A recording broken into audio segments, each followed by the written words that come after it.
o que tem de filho do diabo mercenário atrás de púlpito hoje engravatado, de Bíblia na mão pregando, falando Jesus, Jesus, o que tem hoje é impressionante. Parece que Pedro estava assistindo uma televisão. Impressionante, inigualável essa revelação. Amém. Isaías 53 diz: Ora, quem creu em nossa pregação? E a quem foi revelado o braço de Yahvé? Ele cresceu diante dele como um broto tenro e como uma raiz saída de uma terra árida e estéril. Ele não aparentava qualquer formosura ou majestade que pudesse atrair os seres humanos. Nada havia em seu aspecto físico pelo que pudéssemos ser cativados. Pelo contrário, foi desprezado e rejeitado pelos homens. Viveu como um homem de dores, experienciou todo o sofrimento. Caminhou como alguém de quem os seus semelhantes escondem o rosto. Foi menosprezado, e nós não demos à sua pessoa importância alguma. E, no entanto, suas dores eram as nossas próprias enfermidades que ele carregava em seu ser. Sobre seu corpo levou todas as nossas doenças. Contudo, nós o julgamos culpado e castigado por Deus, pela mão de Deus ferido e torturado. Mas, de fato, ele foi traspassado por causa das nossas próprias culpas e transgressões. Foi esmagado por conta das nossas iniquidades. O castigo que nos propiciou a paz caiu todo sobre ele, e mediante suas feridas fomos curados. Amém, irmão? Você pode sentar. O profeta Isaías, quando contempla isso, ele está se colocando nós, ele está falando dele e dos judeus em primeira mão, porque eles reputaram Cristo dessa forma, mas o castigo que nos traz a paz estava sobre ele.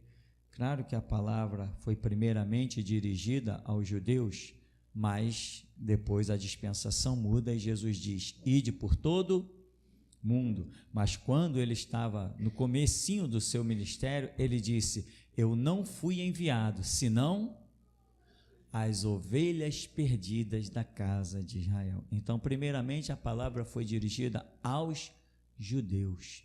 E agora, depois que Cristo ressuscitou, foi dirigida ao mundo inteiro. Isso é claro na Escritura, né? A partir do momento que Deus abre os nossos olhos. Até uma mulher cirofenícia veio atrás de Jesus: Senhor, minha filha está moribunda até a morte e tal. E ele diz: mulher, eu não fui enviado, senão as ovelhas perdidas da casa de Israel. E a mulher diz: mas Senhor, não é lícito pegar o pão dos filhos e deitar os cachorrinhos? Eu não fui enviado, senão as ovelhas perdidas da casa de Israel. Ela diz: sim, mas os cachorrinhos comem das migalhas que caem da mesa dos seus senhores. Mulher, grande é a tua fé. Vai, a tua filha vive. Se tem uma coisa que Deus não despreza, é fé. Alcançou uma mulher até fora da dispensação. O que é a fé, né? Por isso, irmão, se tu tem fé, tu vai antecipar as coisas na tua vida. E é por isso que nós estamos antecipando os tempos. Toda hora Deus mostra que alguém está vendo um relógio que está sendo adiantado.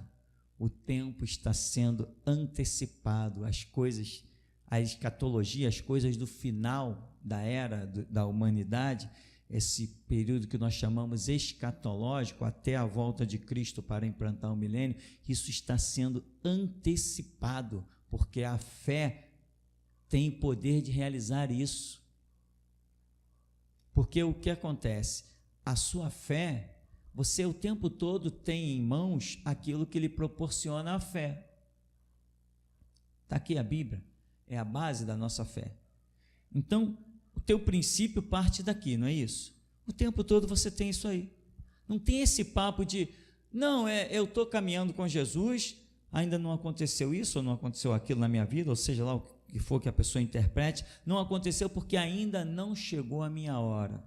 Tá, não chegou a sua hora porque o seu aprendizado não aconteceu. Quando o seu aprendizado acontecer, a sua hora chega.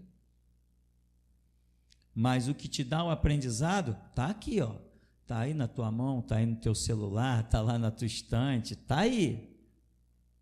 Está esperando Deus fazer mais o quê? Se Jesus lá na cruz disse o quê? Está consumado. Quer dizer, a missão dele foi feita. Agora, somos nós. Se você tem uma Bíblia e não é um revolucionário, seu aprendizado está na altíssima velocidade das tartarugas, né?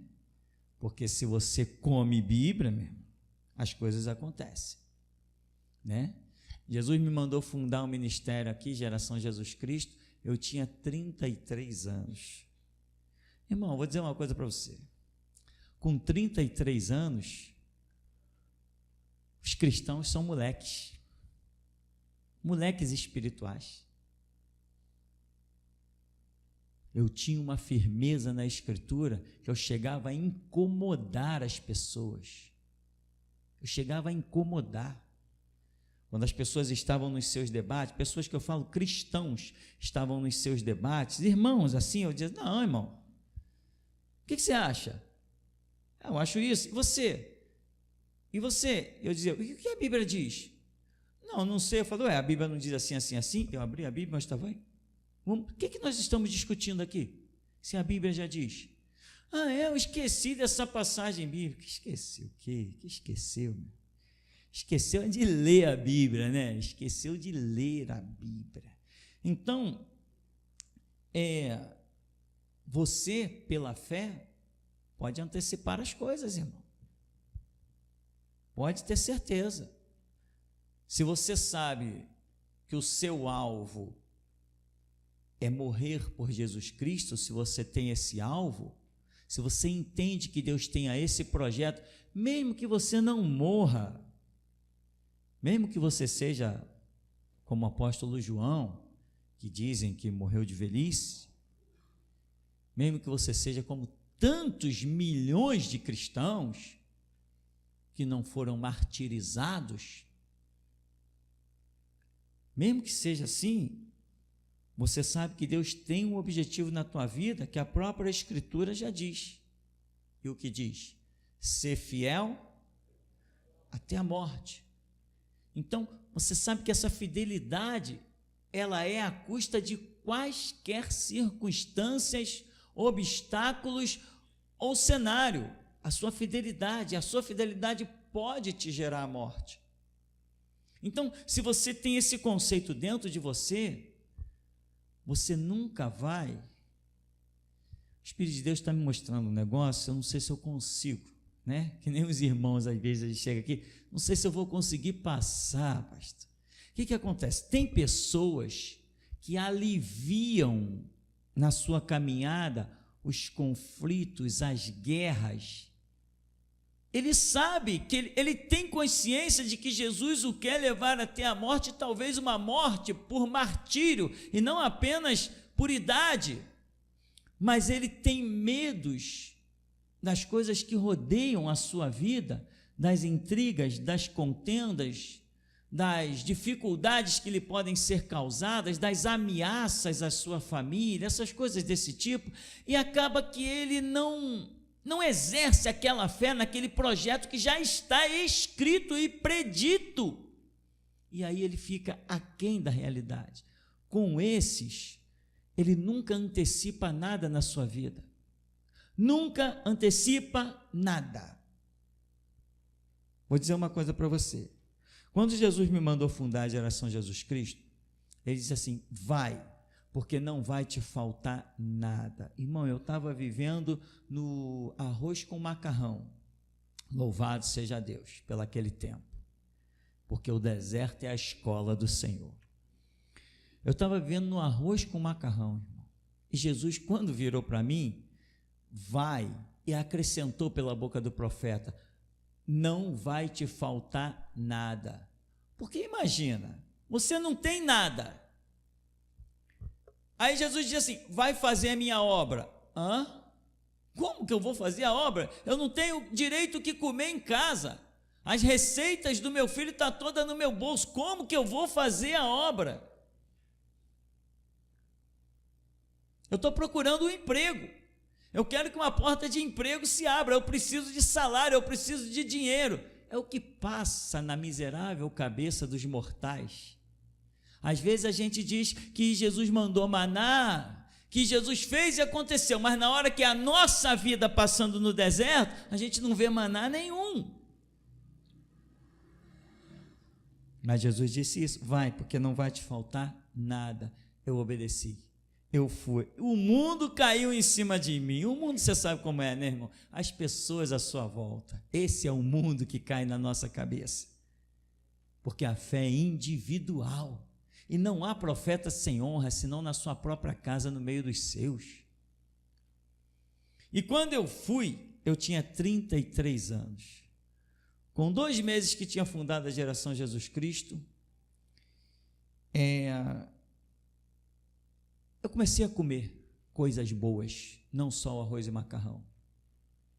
E veja bem, não era dos dízimos e das ofertas, não. Porque o ministério aqui, eu só fui permitir pessoas trazerem dízimo aqui depois de uns 3 meses de igreja. As pessoas vinham me cobrar: pastor, eu estou frequentando aqui a igreja e meu dízimo está lá em casa. Quando que o pastor vai deixar a gente trazer o dízimo? Eu dizia: não, irmão, eu estou vendo aí com Deus, eu não sei como é que vai ser a obra aqui. Que obra, pastor? Somos uma igreja. Eu quero entregar o meu dízimo, eu vou ter que dar o meu dízimo em outra igreja? Não, irmão, não sei, ora aí, vem Deus, depois de qualquer coisa eu falo para os irmãos. E o pessoal me pressionando, querendo entregar dízimo, eu dizendo: não, não, não. Até parece que eu era pastor da Universal, né, irmão? Não, não, não. Faça-me o favor. E depois eu orando: Senhor, é para esse povo entregar dízimo aqui? E orando, até que eu estou orando, eu tive uma visão assim, de Malaquias capítulo 3. E aquele que não mente, não se engana, né, irmão? Fala. Cheguei no culto: irmãos, quem tem seu dízimo e quiser entregar aqui, pode entregar. Aí, irmão, já viu, né? Tinha gente com dízimo há 3 meses lá guardado, foi todo mundo trazendo aquele. Aí eu comprei logo um iate, uma mansão. Então, irmão, Jesus falou: vai, porque não vai te faltar nada. Então, o dízimo só chegou no ministério, eu só permiti as pessoas trazerem dízimo lá para depois de 3 meses da igreja, mas desde que começamos a obra, já não me faltava nada. Deus fez suprir de várias situações. Agora, é importante essa fé. É para fazer a obra? Eu vou fazer a obra. Como que eu vou ser sustentado? Não, Senhor, Ele conhecendo a minha fraqueza, Ele disse: vai, porque não vai te faltar nada. Ah, Ele disse que não vai faltar nada? Então lá vou eu. Mandei ver, fui em frente, já que não vai faltar nada. E aí, irmão, é o que eu quero dizer para você: a confiança na palavra, a fé transcendental, a esperança em Deus. E com 33 anos de idade, com 6, 7 meses de ministério, Deus começou a mover tantas coisas, me trouxe um carrinho velho, e eu comecei a caminhar, e a minha vida, com 1 ano de ministério, eu já tinha uma vida completamente independente de tudo, e completamente, como é que se diz? Independente financeiramente. Porque, irmão, todo mundo é bom, mas na hora que você precisa, as coisas não são bem assim. Todo mundo é bom, mas todo ser humano tem lá os seus limites, seus fatores psicológicos. O bom é cada um não depender de ninguém. Esse que é o bom. Esse é o bom. E acredite, esta é uma das missões de Deus a realizar nas nossas vidas. Te colocar por cabeça e não por cauda, estar por cima e não por baixo, de ninguém tomar emprestado, mas ter para emprestar a todo mundo. Essa é uma das missões dos trabalhos do Espírito Santo nas nossas vidas. Então, com 33 anos de idade, eu faço aniversário em junho, fiz os 33 em junho, se não me falha a memória, aí a igreja foi fundada em setembro, enfim, nessa idade, Deus me deu uma independência completa, que perdura até hoje. Está aí, tem um carro, tem 2 à minha disposição, sem contar o de vocês, sem contar o de vocês, né? Porque se os 2 quebrarem, eu ligo para um dos irmãos, irmão, está usando teu carro aí? Ah, pastor, estou usando, está tranquilo, ligo para o outro, está disponível? Está disponível. Eu sei que eu tenho. Ou seja, Jesus deu essa graça, mas isso foi pela fé, porque eu nunca vi nenhum pastor se levantar tão jovem, com 33 anos, e pregar as coisas que eu comecei pregando. Foi pela fé, irmão. E as pessoas diziam, você toma cuidado. Ih, apareceu profeta, meu irmão. Gente que nem crente eu nunca considerei, passava por mim. Pô, eu ouvi aquela tua mensagem, você tem que tomar cuidado, porque as pessoas estão vindo para a tua igreja, tem que tomar cuidado para não espantar as pessoas. Eu dizia assim, ao contrário, eu quero espantar mesmo, para fazer seleção, para ficar aqui só o bom. Não, mas olha só, eu não reconheço você como profeta. Não me traga palavras de profecia, porque eu não reconheço. Se alguém tem que falar nessa terra, esse alguém sou eu, os outros todos têm que ouvir. Desde cedo eu já dizia isso, meu irmão, que eu comecei a entender logo qual era o meu ministério. Um dia alguém disse assim, sabe o pastor fulano? Voltou de umas viagens, ele está com uma unção.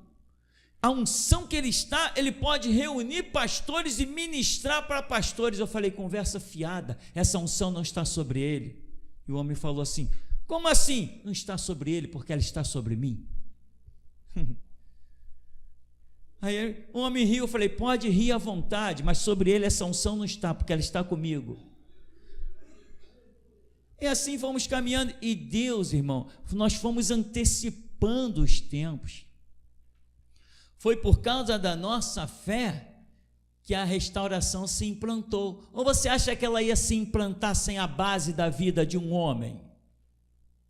A restauração foi implantada porque a minha vida se prestou para isso. Que tinha milhões de pessoas sobre a terra, mas a restauração não seria implantada. Foi um dia que eu estava lá olhando umas palavras, lendo a Bíblia, no meu cantinho, e veio um mover, e eu falei, pô, isso aqui dá uma pregação. Eu falei assim, mas se eu pregar um negócio desse, a igreja fica vazia, vai todo mundo embora. Como é que chama a pregação? Restauração, o último grito. Restauração, o último grito. A primeira pregação da era da restauração se chama isso, restauração, o último grito. E quando eu estava ali com aquela coisa no meu espírito, meio inquieto, de repente eu falei assim, peraí, dobrei meu joelho, Jesus, é para pregar esse negócio ou isso é só mais uma daquelas coisas que passam pela minha cabeça? Porque se for para pregar isso, não me interessa se a igreja vai ficar vazia, o senhor sabe que eu prego. Eu senti aquilo, é isso mesmo. Eu falei, cara, irmão, isso aconteceu pela manhã, o dia foi angustiante, e aquilo fervendo dentro do meu espírito, e eu lutando ali, vou pregar, mas eu sabia que a coisa era terrível, para a época que nós estávamos vivendo. E aí chegamos no culto, eu olhei assim, foi a primeira vez que eu olhei no rosto de cada um.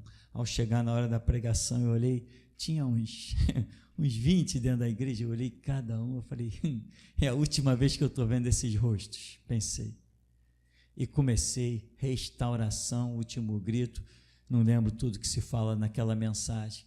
Nesse dia, foi a visão do anjo chegando com papel amarelado, o anjo com aspecto de cansado, e foi dito, esse anjo vem de rodear a terra, em busca de alguém para entregar esse papel, e hoje ele entrega o papel nas tuas mãos, e eu abria o papel, estava escrito, restauração. A restauração veio para a terra, sabe por quê? porque alguém com fé para sustentá-la nos ombros estava de pé. Se não tem esse alguém, não vem restauração. Você já pensou restauração em cima do ombro do Silas Malafaia? Deus não conta com canalha. Você já pensou a restauração em cima de Benihim? Deus não conta com mercenário, com vagabundo que chama papa, idólatras de homem de Deus. Você já pensou, para sustentar, para trazer à existência as coisas do cronograma de Deus, tem que ter homens para sustentar isso. Por isso, nós temos sim o poder de antecipar e abreviar os tempos. Se é que já entendemos qual é o projeto de Deus, vamos arrancar o que tiver no caminho, vamos cumpri-lo. Deus pode ter contigo, meu irmão, um plano. Deus está olhando a história da tua vida e está dizendo assim, daqui a 20 anos esse aqui, daqui a 30 aquele, daqui a 40 aquele, vai se cumprir esses projetos. Você chega para Jeová e diz assim, não, Deus, vai se cumprir é hoje. E vai em busca, cumpre a primeira missão. Quando tu cumpre a primeira missão, o que ele faz? Te dá a segunda. Ele vai te dizer assim, você tem 3 meses para fazer isso. Você diz assim, em 3 horas eu resolvo isso. E você vai antecipando os tempos. Acredita, é assim. Quando Deus mostrou que é assim, eu fiquei impressionado. Eu falei, então nós podemos antecipar os tempos? Se podemos, irmão, e podemos mesmo, vamos trabalhar. Se Deus der a missão, nós vamos realizar, vamos ser incansáveis. E vamos antecipar os tempos, porque com a antecipação dos tempos, acabou os milicianos, acabou os traficantes, acabou a polícia corrupta, acabou os safados, os governantes safados, os políticos ladrões. Com a antecipação dos tempos, acaba com eles, porque Jesus Cristo vem com o seu cetro de justiça e crava na terra o seu cetro de ferro. Agora, por que a proliferação do mal é tão grande? Culpa de quem? Do governo? A culpa do governo é mínima. Culpa é da igreja. Foi a igreja de Cristo que cuspiu na face de Cristo. Foram eles, irmãos. Não se comportaram devidamente. Olha quantos pastores adulteraram. Pastores, né? Quantos canalhas adulteraram. Aqui mesmo, na Rua Farnese, tinha um que tinha uma amante, o cara da Assembleia de Deus tinha uma amante, veio, arranjou, comprou a casa aqui, meteu a amante ali para ninguém ver, a igreja é longe, e ele vivia aí com a amante. Agora abandonou a amante ficou por aí, com um filho sei lá das quantas, não sei mais o que eu não... Isso são só as notícias que chegam, porque eu não fico lá de binóculo olhando a vida de ninguém. Mas aquilo que eu sei que é, eu falo mesmo. Se não gostar, pode vir bater aqui na porta. Eles falam, mas não tem coragem. Porque se vier com paz e amor, tem paz e amor. Se vier com guerra, tem guerra. Eu sou pau para toda obra, irmão. Do jeito que vem, vai. Então, a igreja é a culpada.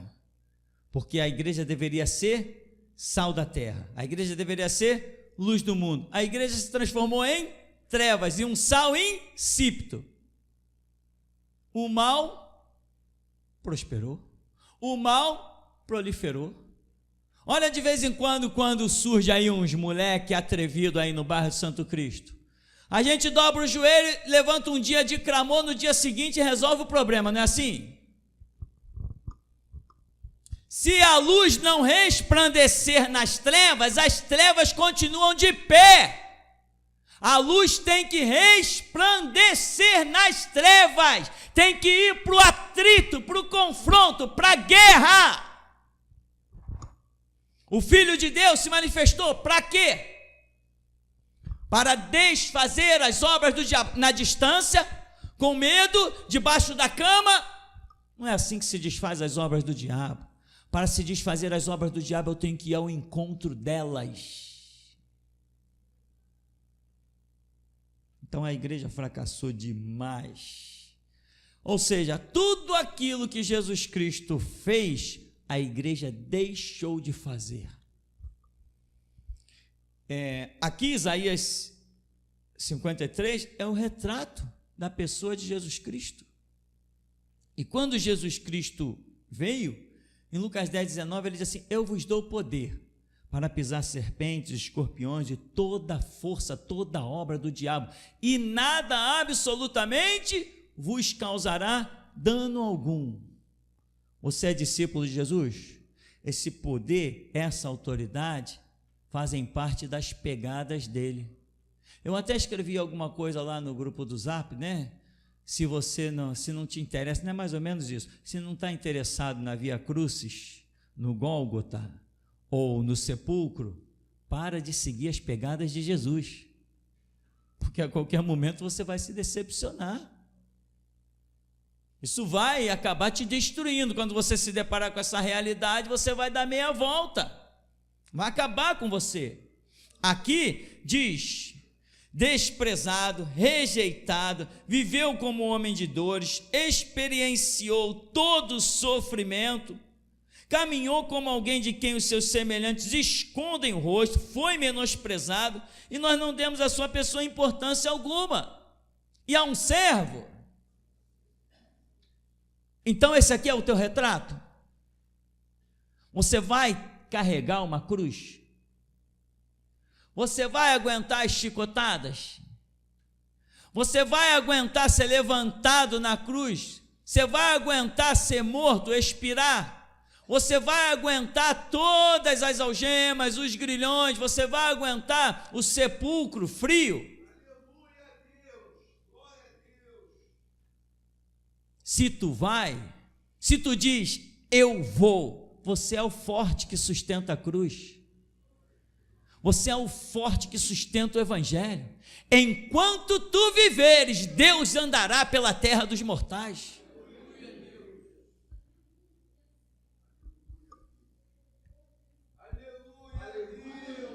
Uma unção tão tremenda, irmão. O evangelho é para mostrar a rejeição dos homens à verdade. A verdade está onde? Na tua vida. Porque se não estiver na tua vida, não está em lugar mais nenhum. Pedro e João, na porta do templo formoso, o homem estendeu, dá uma esmola. Devia estar de cabeça baixa, né? Dá uma esmola. Pedro fala assim: ei, olha para nós. Se não olharem para você, eu te pergunto, aonde encontrarão Deus? Você é o templo Então, para que as pessoas tenham o Espírito Santo, tem que ir ao templo onde ele está, tem que ir até você.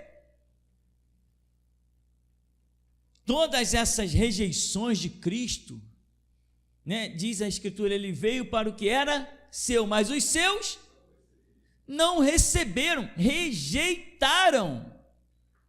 Você está esperando ser abraçado por todo mundo? Se você segue as pegadas de Jesus, nas pegadas de Jesus tem rejeição.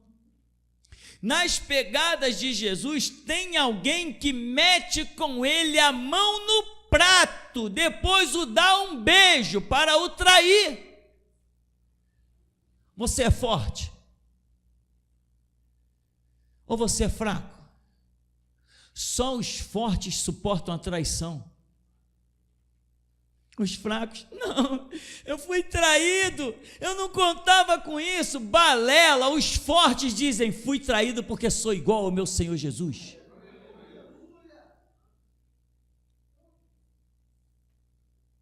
Jesus passou as suas dificuldades, as suas aflições, está lá trabalhando na sombra e água fresca? Não, Jesus está trabalhando debaixo do sol, e quando ele vê o poço, ele está lá no poço, quietinho. Como que vai tirar água do poço? Vem uma mulher e diz, minha salvação, estou aqui morrendo. Mulher, dá-me de beber. Teve sede, teve as suas dificuldades. E você, quando tiver com sede, com dificuldade, o que você vai pensar da vida? Senhor, eu te sirvo tanto, ó Deus, providencia. Você já viu por acaso Jesus Cristo, que disse que há um servo cabeceiro igual ao seu Senhor, falando de mim, de você? Você já viu Jesus orando desesperado por um pedaço de pão? Irmão, se tu tens fé, o que tu precisa está sempre te rodeando. Mestre, ele despede a multidão para que eles vão aí pelos vilarejos e comprem pão, porque é muita gente. Jesus falou, dá-lhes voz de comer. Mas aonde vai se achar? São mais de 5.000 homens, aonde vai se achar pão para tanta gente? Vejam o que vocês têm aí no meio de vocês. A tua solução, meu irmão, a tua prosperidade está dentro de ti, está dentro da tua casa, está no meio por onde você passa, onde você convive. Mas só que os teus olhos estão querendo enxergar as coisas de longe. A multidão precisa de pão, então manda eles por aí para comprar pão lá nos padeiros, nas padarias da era antiga. Eles estão precisando de pão, manda para lá. Jesus está falando, não, eles estão precisando de pão, pega o pão que está aqui. O que tem aí? Sai por aí e procura. Ah, Senhor, chama esse menino aqui, ó, 5 pães e 2 peixinhos. É o bastante. Como é o bastante? Ora, se tu tens fé, se tu creres, verás a glória de Deus. Irmão, atenta para essa realidade. Eu estou falando, eu estou pregando, melhor dizendo, mas quem está falando contigo é o teu Deus. O que tu precisas está nas tuas mãos. Só que você não consegue enxergar porque você não acredita em si mesmo e não sabe a fé que há em ti, o quanto Deus a honrará. E não vai ser preciso dizer que os cachorrinhos comem da migalha que cai da mesa dos seus senhores, porque Deus não te chamou como cachorro, mas como Senhor da terra, como aquele que vai estar por cabeça e não por cauda, por cima e não por baixo. Para de buscar solução fora de ti. A tua solução está dentro de ti, porque dentro de ti está o maior, o Espírito da glória de Deus. Agora, aguenta o que vem pelo caminho, irmão. Pedradas, quem não levou pedradas, quem não sofreu ameaça, nunca vai ser nada. Tem pedradas que matam, como as de Estevão, e te coloca diante do trono da glória de Deus. E tem outras não, que se tornam degraus para você escalar e atingir pontos maiores. São assim, tem até músicas falando sobre isso, eu acho fantástico. Quanto mais pedras jogavam, um grande monte se tornava, dificultando ainda mais o meu viver. Mas de repente o camarada se depara e diz, eu entendi. As pedras eu colecionei e elas se tornaram degraus para eu subir. Você é indestrutível. Ninguém pode obstruir a tua caminhada. Ninguém pode acabar contigo. Ninguém pode te matar. Ninguém pode te ferir, porque as minhas ovelhas, disse Jesus, eu as tenho na palma da minha mão e ninguém as pode arrebatar. Mas você crê? Se tu creres, tu verás a glória de Deus. Mas então, meu irmão, é nas pegadas do mestre. Você segue Jesus? Nas pegadas de Jesus, se você quiser seguir Jesus, o que vai acontecer? Você vai se deparar num jardim, um jardim maravilhoso chamado Getsêmani, onde você está lá regaladamente. Daqui a pouco vem o projeto de Deus na tua vida e você vai suar gotas de sangue. Você está seguindo a pegada de Jesus? A pegada de Jesus deixa marcas de aflições. As pegadas de Jesus faz o traidor vir ao teu encontro. As pegadas de Jesus faz o sistema, o atual sistema romano que nós vivemos, te cercar, te prender, te humilhar, te bater e te matar. Porque Jesus deixou pelas suas pegadas uma porta para que nós possamos chegar à destra do Todo-Poderoso. E essa porta se chama morte, de preferência, não apenas morte, mas assassinato. Só os fortes vão sobreviver. Porque a história é muito clara. Em época de perseguições é que se vê os verdadeiros. Lembra daquela coisa que aconteceu lá na Rússia? Os soldados chegaram, cercaram a igreja, entraram, quem quiser salvar a vida pode ir embora, e quem quer morrer por Cristo vai ficar aqui agora. Saiu quase todo mundo. Quando saiu todo mundo, eles falaram assim: não, irmãos, fiquem tranquilos, nós também somos crentes, somos soldados do comunismo, mas somos cristãos, só que só podíamos nos revelar aos verdadeiros. Quando vem as dificuldades, quando vem as ameaças, a palavra que diz ser fiel até a morte, ela fica esquecida. Mas eu te pergunto hoje, você quer que o Espírito Santo não te deixe nunca mais esquecer essa frase? Ser fiel até a morte, dar-te-ei a coroa da vida? Você quer que o Espírito Santo traga à memória realmente aquilo que você já leu na Escritura?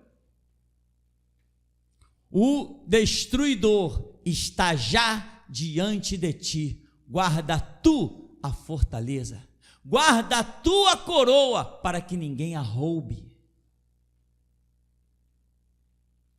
Irmãos, tem pessoas, aquele grupo do WhatsApp, ele é interessante demais. Tem pessoas ali com uma imaturidade tão grande, que eu coço a língua, para não dizer para minha esposa: exclui isso daí, exclui esse cara, exclui essa mulher, exclui esses caras daí. Estão aí fazendo o quê? A imaturidade espiritual de algumas pessoas é tanta, que eu fico pensando, uma pessoa dessa nunca sequer ouviu 10 seminários, uma pessoa dessa sequer entendeu 10 pregações. Nós temos milhares de coisas na internet, e mais uma vez eu vou dizer, se você não tem seguido os seminários, não se iluda, no próximo corte você já era. Deus tem alertado há anos sobre isso. Tem até uma profecia aqui, acho que é do irmão Marcos, que dizia: seminários e pregações têm que ser ouvidas. Não sei quem profetizou isso aqui na frente, não sei se está em uma daquelas bandejas lá. E tem gente que não está levando a sério o conhecimento. O meu povo é destruído por falta de... Jesus Cristo, meu irmão, calava todo mundo. Eu te pergunto, você está na pegada do mestre? Eu estava revendo aquela entrevista com a mulher do Fantástico esses dias. Foi incrível, foi como se eu nunca tivesse visto a entrevista. Fiquei impressionado, até publiquei ela no Facebook. Fiquei impressionado, eu cheguei, acabei de ver aquilo 1h da manhã, foi a hora que eu acabei de ver aquilo ali. Eu olhei o relógio assim, meia-noite, mas eu já estava vendo algumas coisas, eu falei: não, tem que ver essa entrevista, alguma coisa me chamou, acabei de ver a entrevista 1h da manhã. Hoje pela manhã eu cheguei para minha esposa e falei assim: caramba, eu estava vendo aquela entrevista com a mulher do Fantástico, foi um massacre inigualável, foi uma coisa tremenda, tanto que Deus mostrou para minha esposa que era como uma grande pata gigante de elefante que vinha e pisava sobre ela. Eu disse: foi um massacre, foi incrível aquela entrevista. Mas o Deus que faz isso comigo não se restringiu a mim. Você tem que estar pronto a responder a qualquer que queira saber a razão da tua fé. E quando eles vierem com os seus argumentos, na primeira palavra, você os detona e eles já ficam perdidos. Você arranca a alma deles e pisa em cima. Esse é o nosso Deus, irmão. Alguém calava Jesus? Não, quando iam lá com contenda, disse-me, um monte de baboseira, voltavam todos atrofiados na sua mente. Ninguém fala como ele. Você tem buscado isso? Que ninguém fale como você? Você tem buscado isso, irmão? Que ninguém fale como você? Eu vou perguntar de novo. Você tem buscado isso, que ninguém fale como você?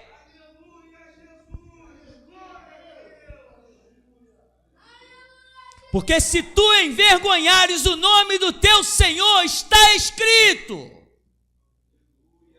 aquele que me envergonhar, ou seja, não me confessar, é envergonhar o Senhor, porque Ele investiu na tua vida para que a tua confissão glorifique.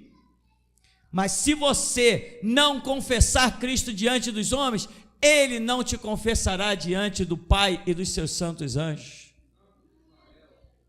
Está escrito. Esse é o caminho, essa é a via crucis. Não importa, meu irmão, que no caminho, nas pegadas do Mestre, tenha uma via dolorosa. A nossa leve e momentânea tribulação não se compara com a glória que em nós há de ser revelada.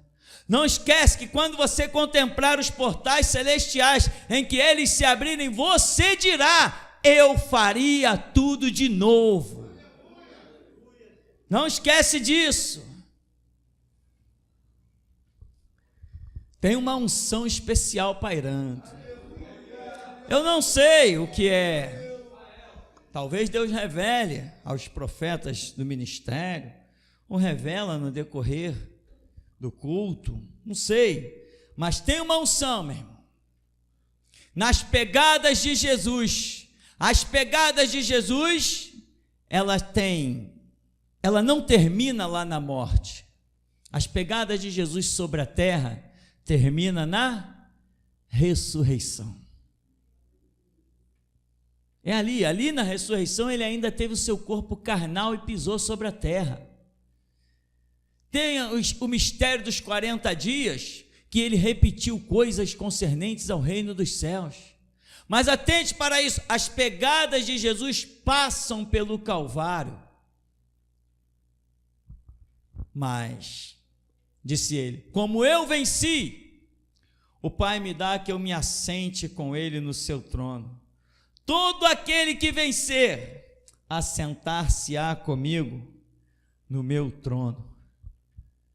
Você ainda há de ouvir uma frase, irmão, não sei se todos, quem dera fosse todos: assenta-te à minha direita, até que eu ponha os teus inimigos por escabelo dos teus pés. Assenta-te à minha direita, até que eu ponha os teus inimigos por escabelo dos teus pés. Você é discípulo de Jesus? Está seguindo Ele? As pegadas de Jesus dão lá no trono da glória do Todo-Poderoso, irmão. Mas passaram pela morte, passaram pelo chicote. Só os fortes suportam o chicote. Só os fortes suportam as afrontas. Só os fortes suportam as contradições. Só os fortes olham no vale, onde todos veem a sua derrota, o forte vê a sua vitória. Porque forte não é quem confia no seu próprio braço, mas é quem confia no Deus que o criou. Esse é o forte. Então, irmão, olhando nós para Cristo, não víamos nada agradável, nada aprazível. Quando as pessoas olham para você, diz a Escritura o que você tem que ser: o mais rejeitado, o mais indigno, o mais desprezado entre os homens. É isso que você tem que ser. E foi assim que João Batista foi rejeitado, porque se vestia de pele de camelos, comia gafanhoto e mel silvestre, não tinha dinheiro para fazer a barba, todo barbudo, feião, não podia entrar na cidade, pagar para ninguém lhe fazer a barba, não tinha condição nenhuma, era uma figura horrenda, tipo a de Cristo crucificado, completamente desfigurado. E as pessoas, aí Jesus vem e diz assim: que fostes ver no deserto? Uma cana agitada pelo vento? Alguém ricamente vestido? Que fostes ver? Um profeta? Nem isso foram ver. Ninguém deu crédito a João Batista. Ninguém credibilizou João Batista. Jesus deixa muito claro isso, que não creram em João Batista e por isso encontraram deficiência em crer nele, porque as revelações de Deus são graduais, são sistemáticas, é uma após a outra. Sendo assim, irmão, se as pegadas de Jesus estão claras diante de ti, se você sabe por onde elas passam, por todas as vias que ela passa, então você sabe tudo aquilo que te espera. Mas se você não conhece as pegadas de Jesus, você não permanecerá até o fim. Porque hoje estamos aqui, mas já falamos, vai haver alguns cultos, não sei quanto tempo, se anos, se meses, vai haver cultos que nem todos nós estaremos aqui. Alguns estarão já na glória, e não só por morte natural. Irmão, no dia que morrer o primeiro mártir desse ministério, o cemitério vai tremer. No dia, vou repetir, no dia que morrer o primeiro mártir desse ministério, o cemitério vai tremer, meu irmão.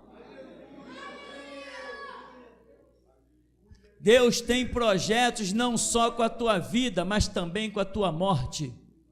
Porque o projeto maior não foi com a vida de Cristo, mas com a sua morte, porque ele disse: se o grão de trigo cair na terra e não morrer, fica ele só, mas se morrer, dá muito fruto. Jesus falou: um testamento não tem valor. Ele nos deixou o Novo Testamento, o Evangelho é o Novo Testamento, mas ele diz: o testamento não tem valor enquanto o testador está vivo. A morte dele foi mais importante que a própria vida. É o que eu entendo. Cada um entende do seu jeito. Esse é o meu entendo, eu dou a vida nisso. Isso é o que eu entendo, eu dou a vida por isso. A tua morte, meu irmão, é muito importante. O sangue que clama até hoje é o de Caim, é o de Abel. Jesus diz que o sangue de Abel, primeiro foi dito no Antigo Testamento e depois Jesus repete, o sangue de Abel clama e vai ser julgado desde o sangue de Abel até o sangue de Zacarias. Vai ser cobrado daquela geração. Que sejam de todos, amém, irmão? Sejam de todos os homens sobre a terra que rejeitaram a verdade de Cristo e preferiram mais a mentira do que a verdade. Que Deus cobre. Os fortes vão sobreviver, mas os fracos não vão permanecer na congregação dos justos. Ebenezer, até aqui nos tem ajudado, Senhor. Amém. Louvado seja Deus.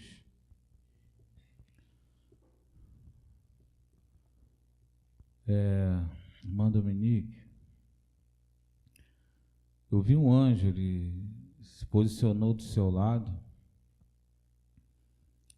ele ficou admirando o seu semblante, e ele viu que você parecia triste. Ele pegou um espelho e colocou na sua frente, e o que refletia era você sorrindo.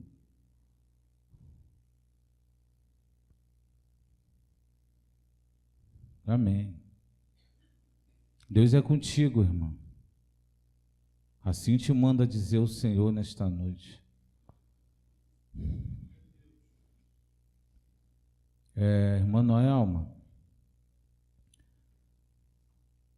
eu tinha visto Deus trocar suas vestes num domingo, e as vestes, elas chegavam até a altura da coxa, na metade. Hoje eu vi essas vestes subir um pouquinho mais, irmão. Amém. Mestre, eu tive uma visão com o irmão Salles. Eu vi um anjo pegar um menino que estava no colo dele, tirar a roupa desse menino, colocar ele numa mesa e fazer um check-up na criança. E, inclusive, eu via que ele tinha um aparelho de nebulização e ele colocava no nariz daquele menino. Eu via que ele expelia catarros para fora. Ele fazia um check-up no menino, depois colocava a roupa dele de volta e entregava por Salles. Aleluia, Deus. No começo, quando o Senhor começou a oração, que o Senhor fez a menção sobre a via dolorosa, eu vi a perna de alguns tremer. Impressionante, pastor. Quando o Senhor falou, Deus mostrava o caminho e mostrava as pessoas enxergando o caminho. Eu vi as pernas de alguns tremer mesmo, mas tremia. Aleluia, Deus. Tem um irmão na internet, acho que é Alessandro Dantas. Eu vi um anjo visitar esse irmão e entrar na casa dele, e o anjo pedia, olhava as coisas, mestre, e falava assim, ó, isso aqui não serve, isso aqui tem que ser retirado.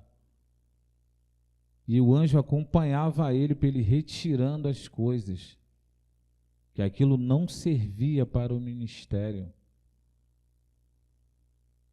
Amém. Naquele mover, naquela unção, o senhor até mencionou, eu via, mestre, o púlpito, ele se tornou uma espécie de um imã.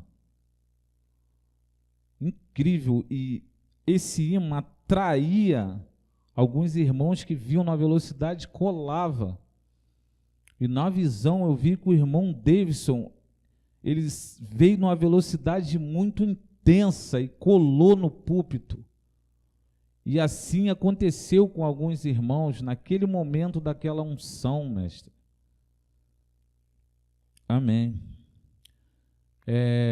Irmã Renata, no momento do louvor da Eliene, eu vi um anjo, ele se aproximou de você, ele tinha um coração na bandeja. E ele te dava esse coração novo, irmão. E Deus manda te dizer que é para você se envolver mais. Amém. Mestre, eu vi aqui na frente 8/8/08.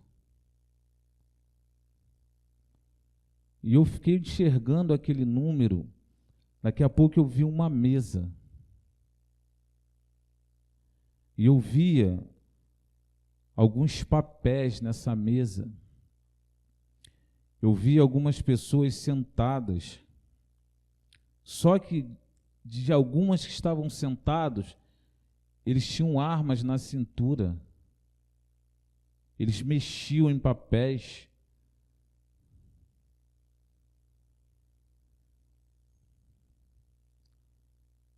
E agora eu vejo o Senhor do lado de fora,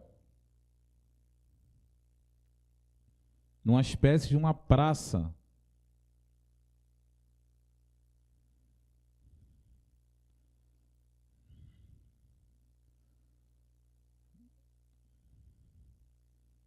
O Senhor tem um livro na mão.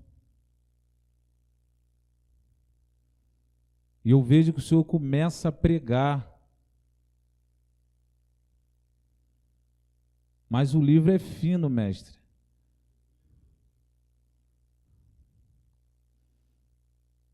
Esse livro só tem os evangelhos.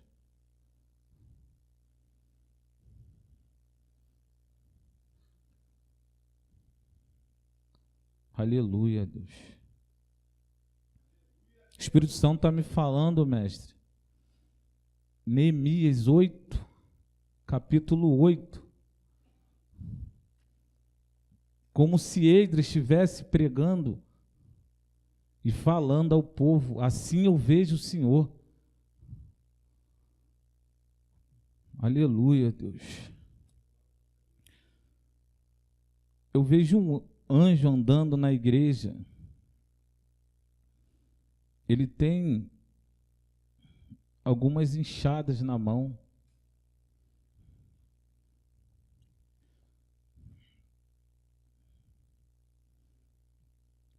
Ele te entregou a enxada, Renata.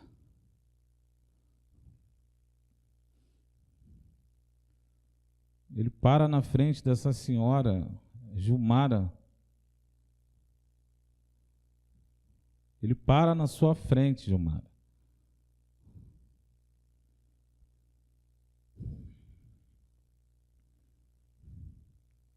Amém, mestre. Louvado seja Deus.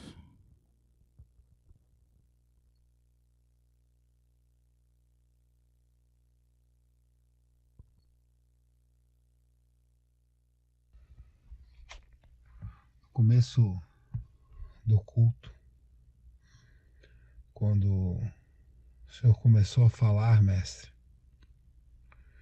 eu vi uma grande torre branca que descia do céu e ficava no meio da congregação. Essa torre era muito fina, ela era como se fosse um pilar, mas não era um pilar, era uma torre. Como se fosse uma torre de vigia, só que ela não tinha a parte onde o vigia iria ficar em cima dela. Vocês são os meus vigias. Vigiai e vede que grande obra eu farei na terra. Testemunhai a minha mão pesada, diz o Senhor, pois eu tenho a minha obra horrenda a começar sobre o globo terrestre. Por isso, preciso que vocês sejam perseguidos, humilhados, maltratados, que vocês sejam aquilo que eu fui, porque a minha obra começa no dia de hoje, diz o Senhor da geração Jesus Cristo.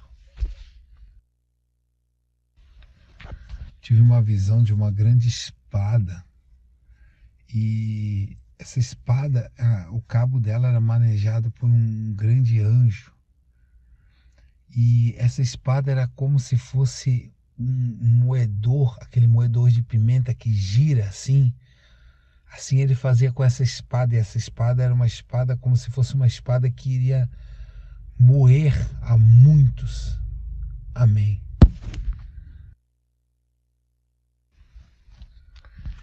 Eu vi se levantar da terra um grande ser. Esse ser era gigante, enorme. E na sua cabeça tinha uma coroa de rei. E nas suas duas mãos tinha uma foice virada para a terra. E ele ia passando essa foice pelos moradores da terra e sobre o globo terrestre como um todo. Amém. No momento dos louvores, eu vi uma fatia de bolo, só uma fatia de bolo. E ela era dividida com uma faca, né? Não sei se era uma faca ou outro instrumento, mas enfim, ela era dividida. Eu só vi ela sendo cortada assim ao meio. E era bem separada assim, e virava duas fatias de bolo. O entendimento que eu tive foi que Deus levantará duas pessoas nos louvores.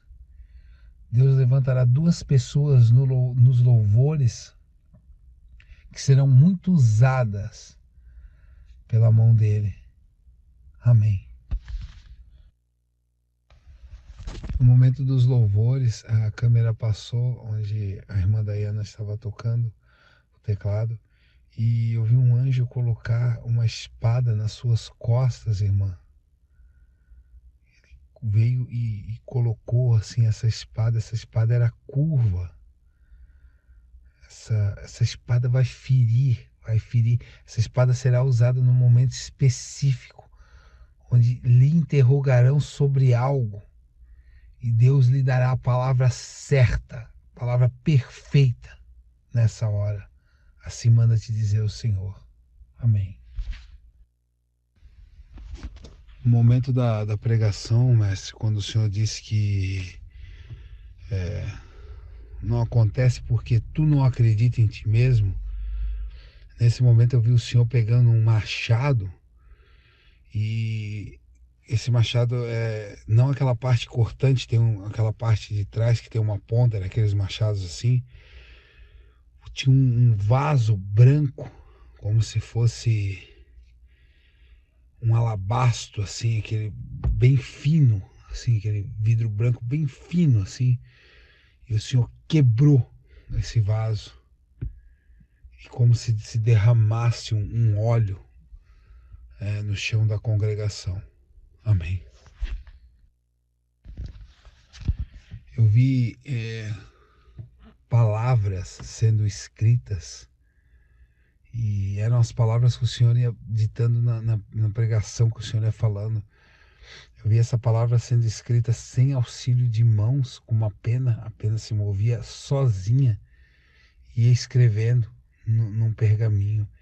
Eu vi também como se uma espécie de um pincel viesse do céu sem auxílio de mão e passasse sobre o Senhor, e o Senhor se tornava como se fosse um ouro, assim. E eu também vi as palavras sendo escritas numa rocha, mas essa rocha, quando ela era escrita, ela fundava na rocha as letras, e por trás, assim, por dentro dessa rocha, saía como um magma da terra, como se fosse uma larva, né? Uma lava incandescente. Essa lava incandescente ficava ali, e eu via a rocha sendo rasgada, assim, bem em profundidade, e as palavras sendo escritas. Essa pregação de hoje, ela foi muito importante no calendário de Deus. Ela foi muito importante no calendário de Deus. Foi uma pregação muito especial no calendário de Deus, no dia de hoje. Amém. Eu via toda a terra, e a terra era dividida, ficava, eu não sei o nome daquela estrela, como se fosse uma estrela que separa norte, sul, leste, oeste, ficava assim no centro da terra, separando toda a terra. E eu via a terra virando em cálculos, raiz quadrada, arcos assim, e vários números calculando, e ia calculando assim, a terra toda virou em cálculos, como se fosse cálculos. Como o entendimento que eu tive, né? Foi isso, né? Como que se Deus estivesse calculando quem subiria no arrebatamento no dia de hoje. Deus está calculando quem subirá no arrebatamento no dia de hoje. No dia de hoje, Deus já calcula os que serão arrebatados. Assim diz o Senhor. Eu já estou à procura dos que subirão comigo, pois o meu dia está próximo. Muitos zombam do meu dia, mas vocês, o que creem no meu dia, eu tenho escrito o nome de vocês, não em uma folha nem num livro, diz o Senhor, mas na palma da minha mão direita.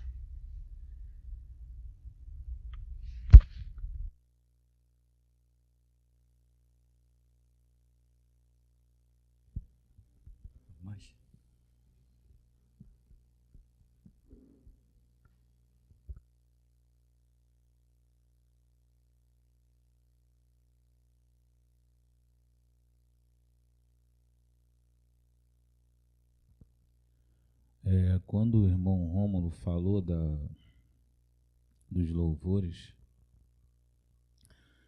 veio um anjo desse lado,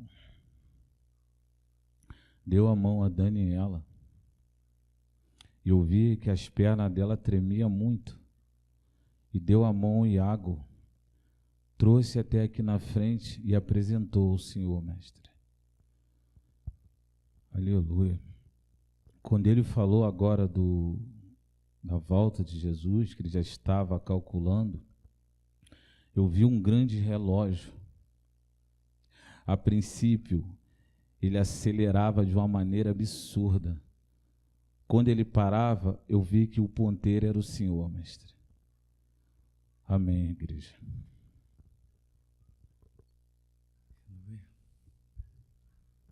Algo nos profetas, algo mais? Não? Amém, irmãos. Vamos agradecer a Deus, então. Grandes coisas tem feito, Senhor, por nós.